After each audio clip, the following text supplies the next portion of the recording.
So then Balaam said, well, that won't work, but I got an idea. Why don't we send the ladies in there? And why don't we tempt them with this interaction and mingling with the world, and then we get them involved with them and lead them over to the idols, and why don't we, then their own God will curse them. I don't have to curse them. Let's bring in temptation and let them curse themselves.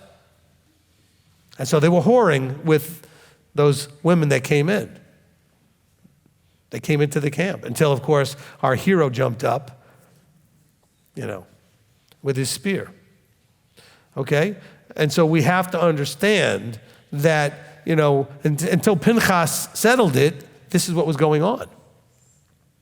This is what was going on. And so he's telling you here, he says, look, if we're going to use it as a metaphor for today, and you want to know, are you like the assembly in Pergamos?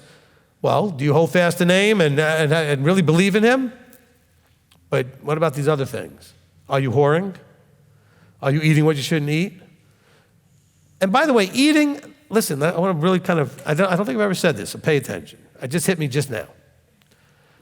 We're not talking about trying to check the labels on your food to see if it has some symbol that it was offered to Molech or something.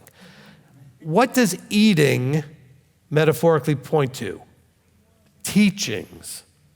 Okay? You're eating those things from idols. Ooh, okay? And that's the problem. You're getting your positional, doctrinal stuff from a wrong source.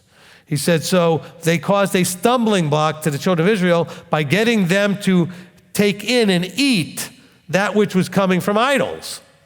There were offerings of the idols. And of course, the whoring.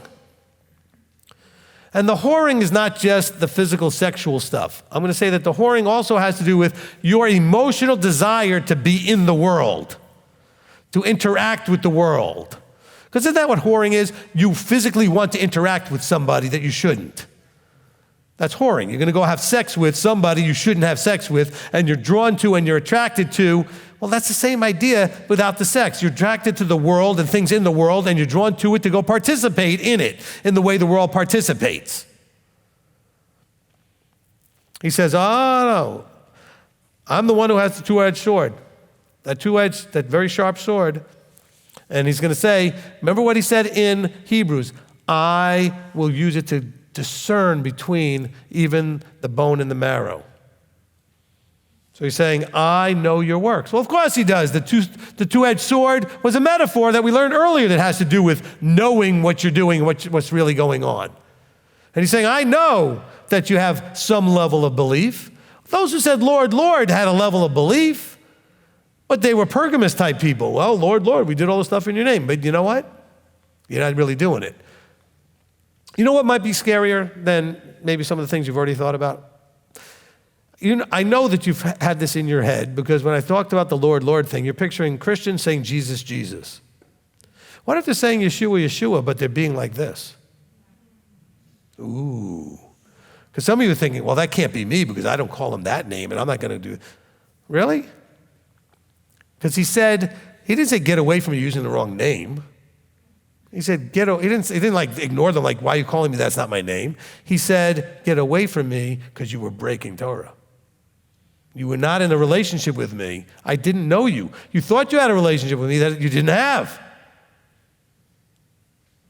And so we need to be really careful and understand that two-edged sword that you're supposed to have is to help keep you aware that you don't end up doing this. You need not be whoring, which means that you're emotionally desiring that which you shouldn't have. And from a relational point of view, I don't mean like emotionally, desiring something you shouldn't have that's a thing would be coveting and stealing or some other thing that you might do. But we're talking about a relationship stuff. Desiring a relationship that you should not have is whoring. So desiring worldly relationships, doing worldly behaviors that are against Torah, that's the whoring that we're talking about. Yes, and we're also talking about the physical stuff too. The actual sexual whoring that people do. But some of you are going to sit there thinking, oh, I'm fine, I don't do any of that.